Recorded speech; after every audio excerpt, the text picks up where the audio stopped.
Welcome back to the deep dive. This is where we take the research, the articles, the notes that you share with us, and we really try to distill them down into knowledge you can use, right away. That's the goal. Concentrated knowledge for your success. Exactly. And today we're opening up some really fascinating source material. It digs deep into, well, what makes people successful, but not the stuff you might immediately think of, like, luck or money. Right. It's focused much more internally, the machinery inside, so to speak. Yeah, the internal machinery. I like that. So our mission today is to unpack this one core secret that seems to determine whether you, especially if you're someone really focused on learning fast, like mastering English, The dedicated learner. whether you reach your goals or you just kind of hit a wall.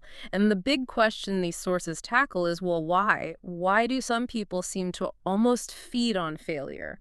They make a mistake and they actually get stronger. Yeah. While others, stumble just once, maybe one small setback, and they just stop. They give up. It's a really common question, isn't it? And if you're listening, you might think, okay, it's talent. They're just naturally good at languages, or they were born smart. Or maybe it's resources. They had money for better teachers, or they got to live abroad. Those are the usual suspects. They are.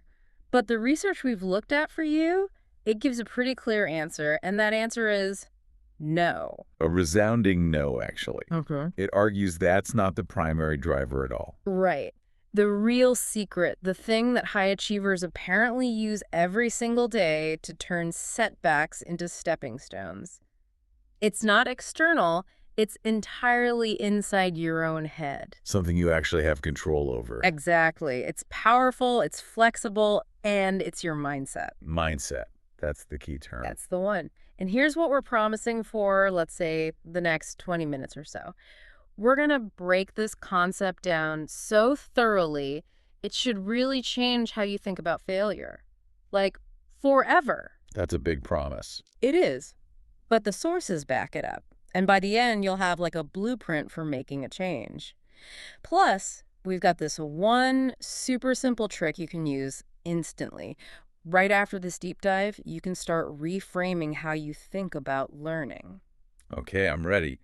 And this is all about laying the groundwork, isn't it? Both the psychological and, surprisingly, the biological basis for how you, the learner, the person listening who wants to absorb this and use it, can basically reprogram your own internal operating system. Reprogramming sounds intense. Well, maybe less intense, more like establishing conscious control over that little voice in your head, the one that tells you what you're capable of. Ah, the little voice. We all have that, don't we? Absolutely. So let's define it clearly. A mindset, according to these sources, is simply how you think about yourself and your abilities. It's that internal narrator dictating your first reaction when things get tough. So when you hit a challenge, does that voice say, see, I told you you couldn't do it? Or does it say, okay, interesting, how do I figure this out? Precisely. Think about learning English. You hit a tricky grammar point, where you just can't seem to get the words out right for a complex idea. That immediate internal feeling, that thought, that's your mindset talking. And a limiting thought might be something like, ugh, I'm just terrible at English grammar. Or, my pronunciation is never going to sound right. Those are classic examples. Okay, so what's the alternative? The alternative, the big shift highlighted everywhere in these materials, is adding possibility. So contrast, I'm bad at learning English with, I'm not good yet, but I know I can get better. Yet. Just that one little word. It's one tiny word. It seems small, but it unlocks everything. And we're going to show that this isn't just, positive thinking fluff. It's based on real psychology and even biology. It shapes your whole learning path. All right, let's get into the core research then. This really comes from the work of psychologist Carol Dweck, right? She identified these two main mindsets. That's right. The fixed mindset and the growth mindset. That's the foundational framework. Okay, so as you're listening, the idea is to try and recognize which of these sounds more like your own internal chatter right now.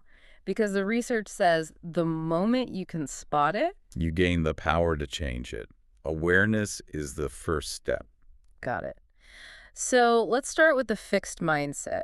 This is the one that, well, it really holds people back. It's the barrier to growth, Yeah. essentially. People with this mindset believe their basic skills, their intelligence, their talents, they're just fixed, set in stone from birth. Like, you get a certain amount, and that's it. No more, no less. Exactly. So when they think about learning something new, maybe a language, they think, I'm just not smart enough for this, or I don't have that natural language talent. Their current level feels like the absolute limit. And this has huge implications for how they view effort and failure, doesn't it? Massive. If Uh, you think your abilities are fixed, why bother putting in a ton of effort? It seems pointless. Worse than pointless, it's actually risky. Because if you try really hard and still fail, Then that failure feels like proof. Proof that you really are lacking something fundamental. It confirms your worst fears about not being smart or talented enough. oof, that's a tough loop to be in. It really is. And the sources show this playing out in schools all the time. Students with a fixed mindset often care more about looking smart than actually becoming smarter. Right. They'll pick the easy A over the challenging B plus set. Exactly. Because that B might make them question their smart person identity. The grade, the external validation becomes more important than the actual learning. Performance equals identity in the fixed mindset world. Yeah. Okay, let's use that Anna analogy you mentioned. Let's say Anna has to write a technical report in English. Yeah. It needs complex sentences, specific vocabulary, and she gets it back with like tons of corrections. Okay. So fixed mindset Anna gets this feedback. Her immediate internal reaction, probably something like, oh no, I completely messed this up. I'm just not cut out for this kind of professional writing. And the feeling that follows. Embarrassment, definitely, maybe feeling defensive. And crucially, she pulls back, avoids the next report if she can, maybe talks less with colleagues who might judge her English, and she stops the learning loop. The corrections didn't teach her, they just confirmed her belief, I can't do this. Yeah. And this connects directly to what so many learners feel, right? That voice screaming, this grammar is impossible, or I sound so awkward when I try to use idioms. That feeling, that urge to just quit. The sources are clear. That's not you. That's the fixed mindset trying to protect itself by stopping you from trying, because trying might lead to more proof of inadequacy. Okay, so the fixed mindset sees failure as the end of the story, a full stop. Pretty much So what's the alternative? Let's talk about the growth mindset. the game changer. Let's rewind. Yeah. Same Anna, same complex report, same page full of red marks and corrections. She got things wrong. Okay. But growth mindset Anna reacts differently inside. Totally different. She doesn't think, I can't do this. She looks at the feedback and thinks, okay, my writing right now isn't hitting the mark yet, but I can figure out how to fix this. See? There's that yet again. It changes everything. It really does, because Yeah. for her, the failure isn't a final judgment. No, it's data, Mm. actionable information.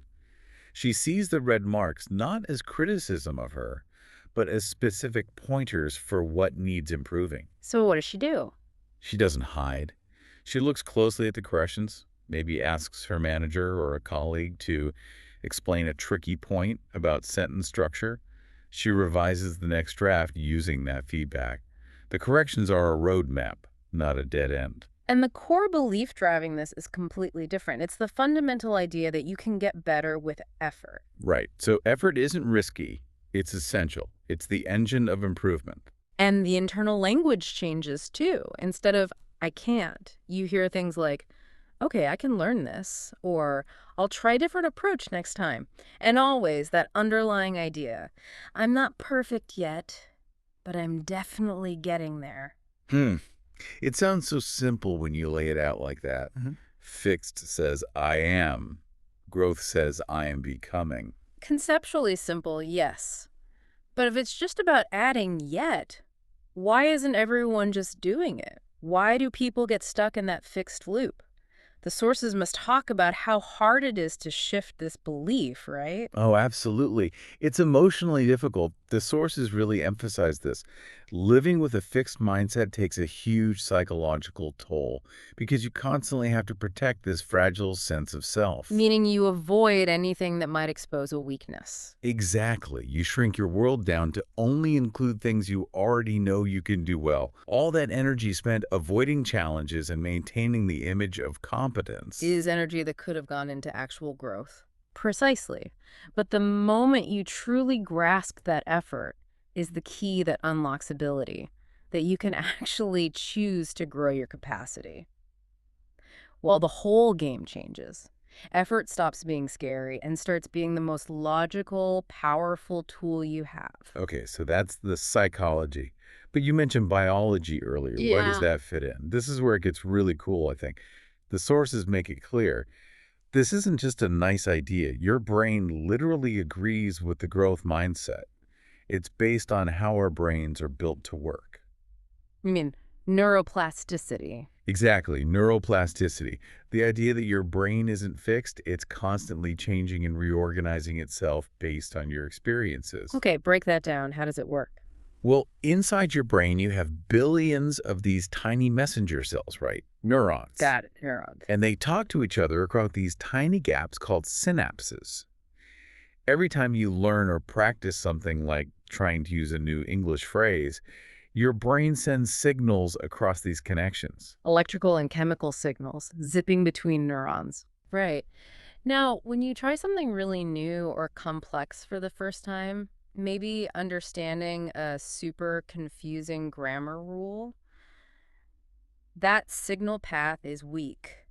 It's inefficient. It's like trying to send a message down a broken phone line. Kind of. It takes a lot of conscious effort just to make the connection work at all. It feels slow, difficult. Ah, so that's why learning feels so hard initially. It's actual physical work for the brain to forge these new, weak connections. Exactly. And our brains are efficient. They don't love spending energy on things that aren't routine yet. But here's where the brain highway analogy from the sources comes in. It makes this whole process really visual. Okay, I like analogies. Let's hear it. So imagine learning that tricky grammar rule is like trying to walk through really tall, thick grass where there's no path at all. Okay, I can picture that. Slow going, lots of resistance, maybe getting scratched up a bit. Yeah. You stumble, you might have to backtrack. Exactly. It takes a huge amount of mental effort just to push forward a little bit, that Yeah. feeling of struggle. That's the physical reality of your neurons trying weakly to establish that new connection. So the difficulty itself is a sign that you're in new territory, forcing a new path. Right. It confirms you're doing something that promotes growth. Now, here's the magic of neuroplasticity, the part that supports the growth mindset.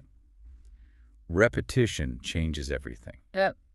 Okay, so the progress stage. Yeah. Every time you review that grammar rule, every time you practice using it in a sentence, every time you listen carefully to how native speakers use it, you're not just repeating information, you are physically strengthening that neural pathway. You're walking that path through the grass again and again. And each time you do, the grass gets trampled down a bit more. The path becomes clearer, easier to follow. The signal between the neurons gets stronger and faster. And the sources mention myelin, right, like insulation. Yes, this is fascinating. As you repeatedly use a pathway, your brain starts wrapping it in this fatty substance called myelin. Think of it exactly like the plastic coating on an electrical wire. Okay, so more insulation means the signal travels better. Exponentially better. The myelin sheath makes the signal transmission super fast and efficient. It stops the signal from leaking out and keeps it focused. So the more you practice, the thicker the myelin, the faster the skill becomes. Precisely.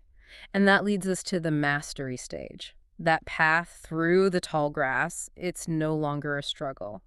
Through consistent practice and myelination, it's become a smooth, wide, multi-lane highway in your brain. A neural highway. Yeah. And once that highway's built, the action, whether it's Conjugating a verb correctly under pressure or understanding a native speaker's fast idiom becomes almost automatic, effortless. That's the biological basis of fluency then. It feels easy because the brain infrastructure is literally built for it. Exactly. So the key takeaway here for you, the listener, is when English feels hard today, when you're struggling, you're not failing. You are literally doing construction work on your brain. You're building those highways. The difficulty is just the resistance of the tall grass, proving you're laying down a new path. The struggle is documented proof of progress. It means you're active, you're changing, you're not stuck. That's a powerful reframe. Difficulty equals construction. It really is. Okay, so we see the psychology, we see the biology, but this isn't just about studying, is it? The sources say this mindset thing affects everything. Absolutely. It permeates your whole life work, personal goals, even relationships. It's the fundamental lens through which you interpret challenge and opportunity everywhere. So connecting it to the bigger picture. If your goal is fluency, it's not just about knowing words, it's about having the confidence to handle unexpected situations, right? Exactly. Think about applying for a promotion that requires strong presentation skills in English. The fixed mindset might whisper, I can't do public speaking, or I'm just not a leader type. Creating limits before you even try. Right. But the growth mindset sees those as skills to be developed. It says, okay, I need to work on my presentation delivery, or I can learn strategies to lead more effectively. The belief is that competence isn't fixed, it's built. Let's bring Anna back one last time. Professional context. She has to present her project findings to executives, all in English. She does it, but gets feedback that she seemed, I don't know, nervous, maybe monotonous, lacked confidence. Okay. Fixed mindset. Anna hears that feedback and thinks, see, I am boring. I'm just not a confident person, especially not in English. And the result. She concludes presenting isn't her thing. She avoids future speaking opportunities, maybe even doubts her overall competence, reinforcing that initial belief. Okay, now growth mindset, Anna. Same feedback. Growth mindset, Anna hears. Okay, my delivery needs improvement. I need to work on vocal tone and maybe appearing more engaged. So her identity isn't threatened. It's just about the skill. Exactly. So what did she do? Maybe she looks up tips online, practices key phrases in front of a mirror, asks a trusted colleague for feedback on her next practice run. She sees it as a specific skill to hone, not a reflection of her unchangeable self. The difference in outcome over time seems huge. It is. The sources are really clear on this. Take two people, starting at the exact same point, same initial abilities, same resources. The one who truly adopts and lives by the growth mindset The one who believes effort leads to transformation. always goes farther. Always. The fixed mindset sees this starting line as the definition of potential. The growth mindset sees it as just, well, the starting line, a launch pad. Okay, this is compelling. The science is there, the psychology makes sense, but for the listener, the learner who wants practical steps, how do we actually build this growth mindset? It sounds good, but what do you do? Right, the how-to. The sources offer a very practical blueprint, thankfully. 4 clear steps you can start using today. Excellent. Let's break them down. Step 1. Catch your negative thoughts and add yet. Ah, the yet intervention again. It's crucial. This is about active monitoring of that internal voice. When it pipes up with, I just can't understand phrasal verbs, or this business negotiation language is way too complex for me. You have to catch it right there and immediately edit the script. Tack on that word. I can't understand phrasal verbs yet. This language is too complex. Yeah. Yet. It seems small, but you're saying it makes a real difference. It fundamentally changes the meaning. It shifts from a statement of permanent inability to one of temporary status.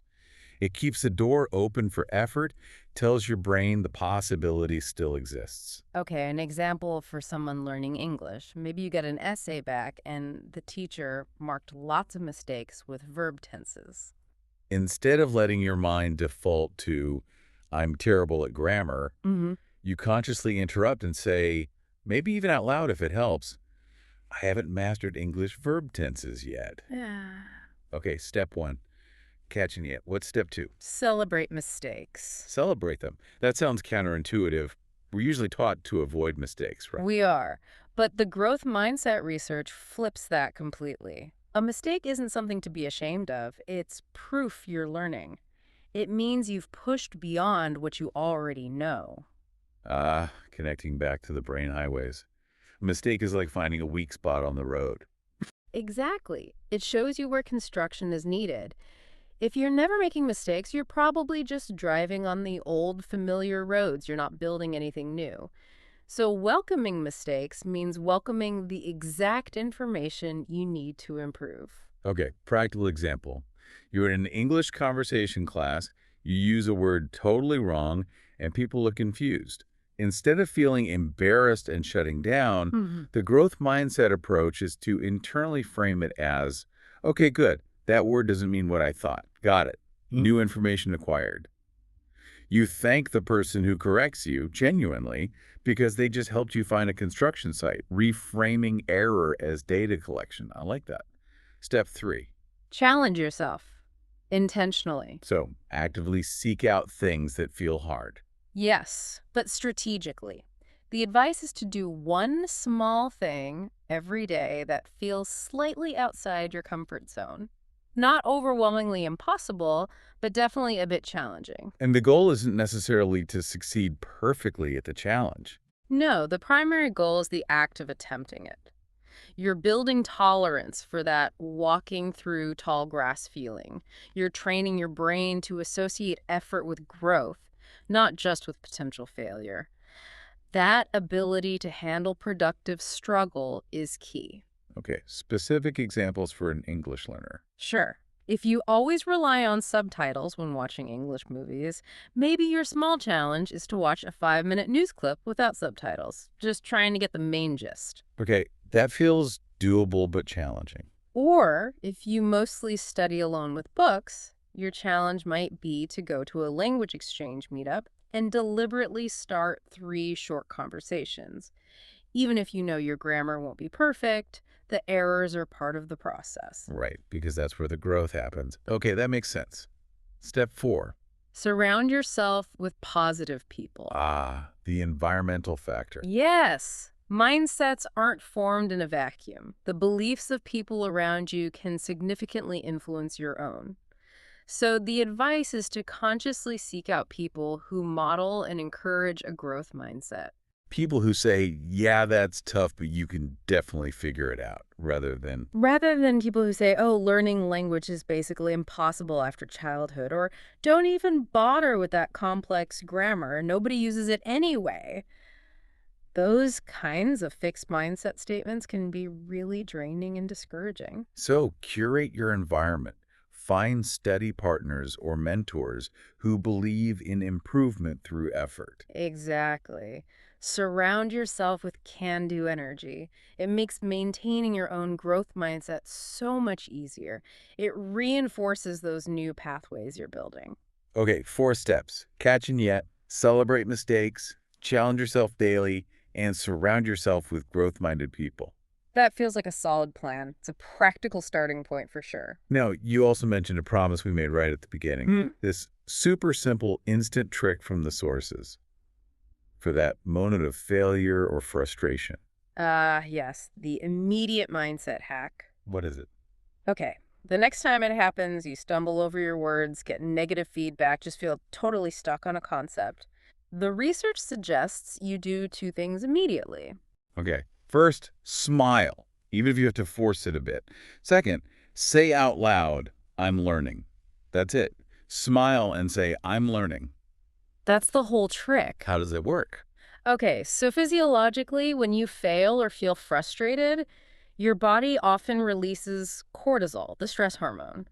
This kicks in that defensive, fixed mindset reaction, wanting to hide or give up. The flight response. Exactly. But the simple act of smiling, even a forced smile, can actually start to counteract the stress response biochemically. And then, consciously saying, I'm learning, does something powerful psychologically. What does it do? It instantly reframes the situation in your brain. You're shifting the interpretation from this is a threat, I'm inadequate, to this is feedback, I'm gathering data. You're essentially hijacking the stress response and redirecting the energy towards motivation. You're labeling the feeling not as failure, but as the process of learning itself. Precisely. You are consciously deciding, right in that moment, that the difficulty is evidence of effort and growth, not proof of limitation. And that decision can actually change the neurochemistry, keeping those growth pathways open and active. Seriously, try it next time. It feels surprisingly effective. Smile and say, I'm learning. I'll try that. So, wrapping this all up, what's the big message for the dedicated learner listening right now? Someone putting in the work to get fluent or achieve any big goal. I think the most powerful, most liberating takeaway from all this research is simply this. You are not stuck. You're not defined by your current abilities. Not at all. Any limitations you feel right now are temporary. That slow progress you might be experiencing. That's just the physical process of building those brain highways, thickening the myelin. It takes time. Every effort counts, even the messy ones. Every single moment of conscious effort is a literal, physical step forward. Learning is supposed to feel difficult sometimes. That difficulty isn't a stop sign. It's confirmation you're at the edge of your current ability, and that's the only place growth actually happens. So stop comparing yourself to others. Absolutely. You're not behind anyone. You're just on your own unique construction timeline. Okay.